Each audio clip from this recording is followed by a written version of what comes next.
वहीं आपको बता दें कि इस पौड़ी के राष्ट्रीय प्रौद्योगिक संस्थान एनआईटी उत्तराखंड के स्थायी परिसर का निर्माण कार्य बीते 10 दिन से सुमाड़ी गांव के यहां पर आपको बताया ग्रामीणों ने रोका हुआ है। ग्रामीणों के भारी विरोध के कारण एक सप्ताह से निर्माण कार्य ठप पड़ा है। दरअसल सुमाड़ी गांव के पास एनआईटी स्थायी परियार का शिलान्यास कांग्रेस और बीजेपी शासनकाल में अलग अलग 2 बार हो चुका है, लेकिन अब एनआईटी के स्थायी परिसर निर्माण कार्य यहां से कुछ दूर चमराड़ा गांव में शुरू हुआ तो सुमाड़ी गांव के ग्रामीण निर्माण कार्य के विरोध में उतर आए और बीते एक सप्ताह से निर्माण कार्य को रोक दिया है। ग्रामीणों की मांग है कि जिस स्थल पर एनआईटी का शिलान्यास किया गया निर्माण कार्य की नींव वहीं पड़नी चाहिए थी, लेकिन ऐसा नहीं हुआ। जबकि सुमाड़ी गांव के ग्रामीण 84 हेक्टेयर भूमि एनआईटी को दान में दे चुके हैं और एनआईटी के नाम भूमि की रजिस्ट्री भी हो चुकी है। भूमि चिन्हित होने के बाद यहां 772 पेड़ एनआईटी निर्माण के लिए काटे गए, लेकिन अब एनआईटी का निर्माण अन्य जगह पर शुरू किया गया। ग्रामीणों का आरोप है कि एनआईटी प्रशासन अब दावा कर रहा है कि एनआईटी का निर्माण उन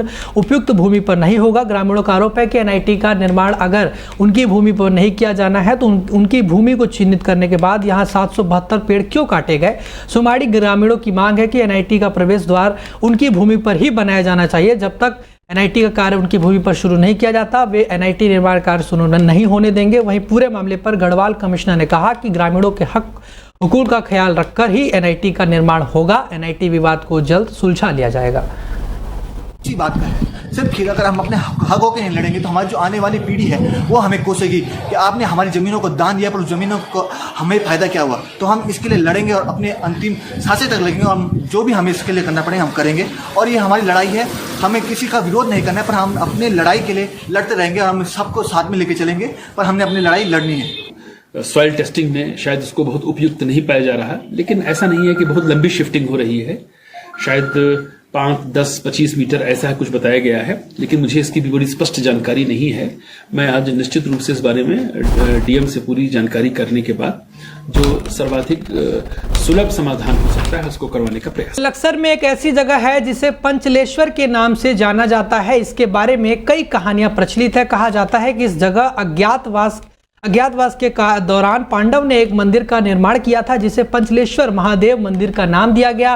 पांडव ने यहाँ तपस्या भी की थी। कहा जाता है कि भगवान श्री कृष्ण ने भी यहाँ पर तप किया और गाय चराने का काम भी किया। यह भी कहा जाता है कि पांडवों के पूर्वज महाराज शांतनु के 2 बेटों ने इस जगह पर आत्मदाह कर अपने प्राण त्याग दिए थे। यहाँ के बारे में कहानी यह भी प्रचलित है कि पूरे भारतवर्ष में पश्चिम की ओर बहने वाली गंगा केवल यहीं पर स्थित है, जिसमें स्नान करने से लोगों के इस जन्म के तो क्या पूर्व जन्म के पाप भी नष्ट हो जाते हैं। मान्यता चाहे जो भी हो, मगर महादेव के इस मंदिर में लोगों की आज भी असीम आस्था है। यह वही जगह है जहां भगवान श्री कृष्ण ने पीपल के 5 वृक्षों के नीचे बैठकर कई वर्षों तक यहाँ पर तपस्या की थी। इस मंदिर में पूजा अर्चना करते समय 5 तरह की ध्वनि सुनाई देती है जो भक्तों की आस्था को और भी बढ़ा देती है। लोग इस मंदिर में अपनी मनोकामनाएं पूरी करने के लिए भगवान महादेव के दर्शन करने आते हैं और भगवान महादेव से अपनी मन्नतें मांगते हैं, जिन्हें महादेव पूरा भी करते हैं। शिव की पूजा आराधना की और उसी से उनको मुक्ति मिल पाई है। यहाँ पर श्रावण शिवरात्रि में हजारों भक्तों की भीड़ लगती है और फाल्गुन की शिवरात्रि में हजारों भक्तों की संख्या में यहाँ लोग आते हैं और जल से शंकर जी का रुद्राभिषेक कराते हैं।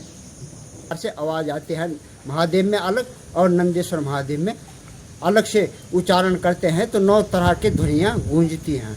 इसके लिए मतलब आदमी अगर तन मन धन से बुद्धि और शुद्धि से जाप करे और उसका नाम ले तो बड़ा आनंद है।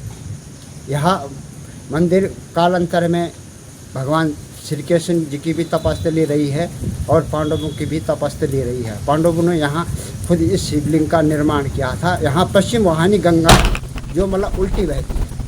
वही पौड़ी जिले के थलीसैंड क्षेत्र में अत्यधिक बारिश के कारण चौथन पट्टी को खासा नुकसान पहुंचा है। यहां चौथान पट्टी के जयंती डांग, जयंती चक्र और मगरों में बारिश के कारण 10 घरों में मलबा घुस गया, जबकि 6 मवेशियों की इस दौरान मौत भी हो गई है। बारिश के कारण गांव को जोड़ने वाली सड़क भी ढह गई है। ऐसे में एसडीआरएफ और प्रशासन की टीम अन्य सड़क के जरिए आपदाग्रस्त क्षेत्र में पहुंच रही है।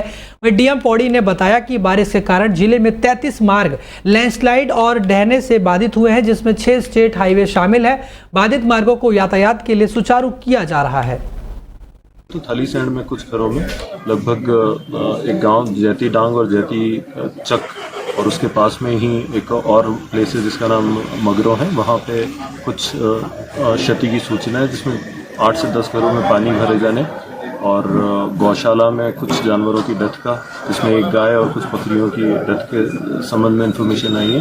और रोड कनेक्टिविटी लगभग 33 जगहों पे हमारी डिस्कनेक्टेड थी पीडब्ल्यूडी में, जिसमें स्टेट हाईवे 6 बंद है हमारे और 7 के आसपास एमडीआर बंद है और तेज़ी से इन सारे रास्तों को खोलने की कोशिश की जा रही है। और पीएमजीएसवाई की भी 6 रोड जो बंद है उनमें से ज़्यादातर को आज शाम तक खोल दिया जाए। थलीसैंण में उसी एरिया में सड़क वॉश आउट हुई है, तो हमारी जो टीम गई है एसडीआरएफ या राजस्व की, उनको भी बेरोखाल की तरफ से मूव किया गया है। तो और रेस्क्यू टीम जो वहाँ पे पहुँची हुई है, आपदा से संबंधित जो भी मदद दी जानी है उन सारे प्रभावित परिवारों को शीघ्रातिशीघ्र उपलब्ध कराई जाएगी। और पोस्टमार्टम के लिए सीवीओ की टीम भी वहाँ पर रवाना हो चुकी है पशुओं की।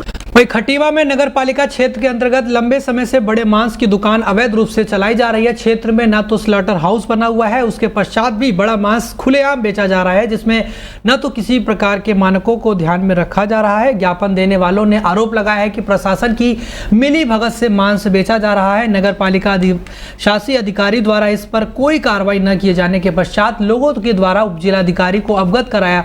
आनन फानन में उप जिलाधिकारी रविंद्र सिंह बिष्ट अपनी टीम के साथ मौके पर पहुंचे, वहां पहुंचकर बड़े मांस को जब्त कर दुकान को सीज किया। वहीं उप जिलाधिकारी रविंद्र सिंह बिष्ट ने मीडिया से रूबरू होते हुए बताया कि हमारे को ज्ञापन मिला है और हमारे द्वारा इस पर कार्रवाई की जा रही है। साथ ही आनन फानन में उप जिलाधिकारी द्वारा अपनी टीम के साथ पहुंचकर तत्काल कार्रवाई करते हुए बड़े मांस को जब्त कर दुकान को सीज किया।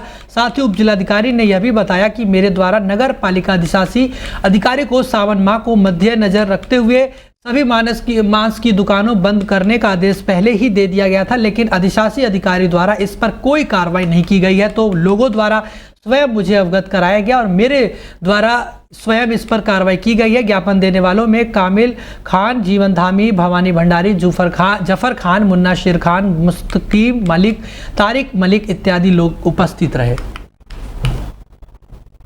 ये जो सावन के महीने में हर किसी की धार्मिक आस्था है और हम लोग चाहते हैं कि किसी धार्मिक आस्था के साथ में कोई खिलवाड़ ना हो।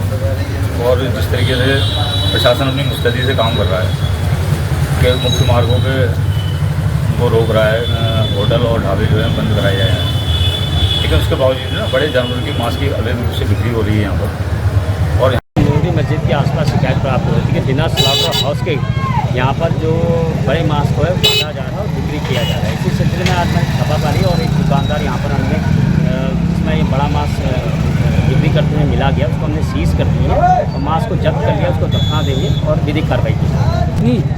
लेकिन नगर पालिका को मैंने एक लेटर परसों ही लिख दिया था कि क्योंकि कांवड़ का महीना, कांवड़ लोग यहाँ पर यात्री जा रहे हैं और सावन का महीना है, तो इन चीज़ों में लगाम रखें। लेकिन उनके द्वारा शायद इसमें कोई प्रभावी कार्रवाई नहीं की। आज मैं स्वयं आया हूँ और मैंने इसमें कार्रवाई की।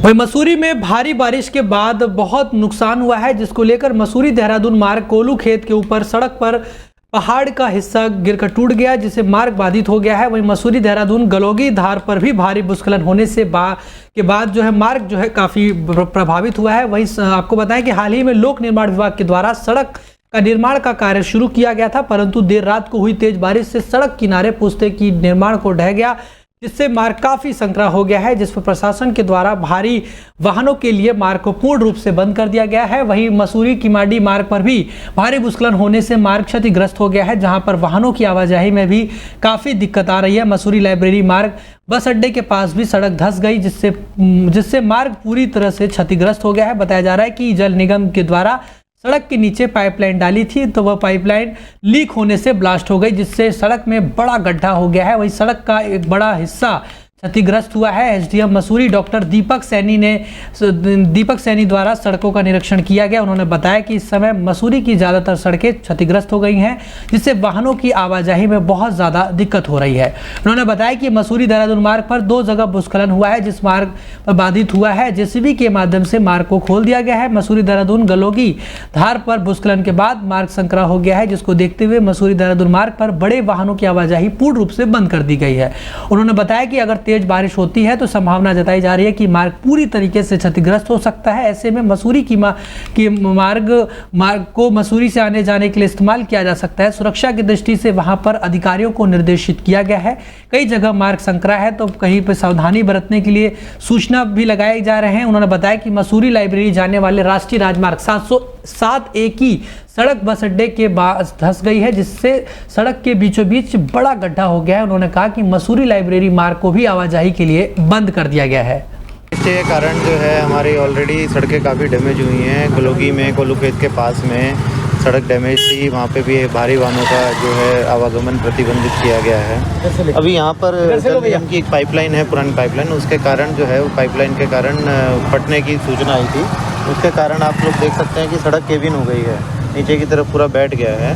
तो जल निगम जो है इस पे कार्य कर रहा है और NH की रोड है, NH वाले भी अपना कार्य कर रहे हैं। फिलहाल हम इसको बैरिकेड करवा रहे हैं और सभी जो ट्रैफिक है हमारा मसूरी से ऊपर से आने वाला जो है वो पिक्चर पैलेस से होता हुआ किंग निकल जाएगा और जो इधर से हाथी पाँव से निकल सकते हैं, और नीचे से जो ट्रैफिक है वो भी उसी तरीके से रूट किया जाएगा। तो इस एरिया को बैरिकेड करा के पूरे के पूरे की इसकी ट्रैफिक की मूवमेंट बंद कर दी जाएगी। बट वो क्लियर हो गया है। अभी वहाँ पर जो है ट्रैफिक जो मूवमेंट है वो अनरिस्ट्रिक्टेड तरीके से चल रही है। तो ये माना जाए कि अगर मसूरी देहरादून मार्ग बंद होता है तो किमाड़ी मार्ग को आप यूज़ कर रही हैं? जी जी बिल्कुल, उसको यूज़ किया जाएगा। सड़क की कंडीशन जो है वो ऐसी नहीं है कि उस पर ट्रैवल नहीं किया जा सकता है, क्योंकि कुछ ट्रक्स जो आए थे, कावड़ के भी कुछ ट्रक्स थे और अदर बाकी सप्लाई के जो ट्रक थे वो भी दिन में वहाँ से उन्होंने आवागमन किया है।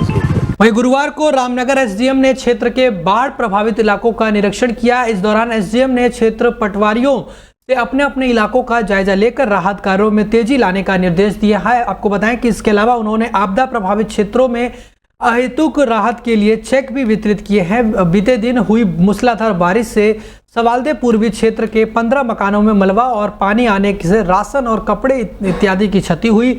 एसडीएम राहुल शाह, तहसीलदार कुलदीप पांडे और विधायक प्रतिनिधि जगमोहन बिष्ट ने राजस्व टीम के साथ प्रभावित क्षेत्र का दौरा किया। यहां प्रभावित परिवारों को अहेतुक राहत के चेक भी वितरित किए। एसडीएम ने नदी से लगे अतिक्रमणकारियों को नोटिस देकर भूमि खाली कराने के भी निर्देश दिए हैं। दक्षिण शोर में सावलदेपुर में जो नदी से लगते हुए घर थे उनमें जलभराव हुआ है। जलभराव में उनके खाने का सामग्री और अन्य आपके सामग्री क्षतिग्रस्त हुई है, जिसके क्रम में आज निरीक्षण किया गया और सभी प्रभावित परिवारों को अहेतुक धनराशि वितरित की गई।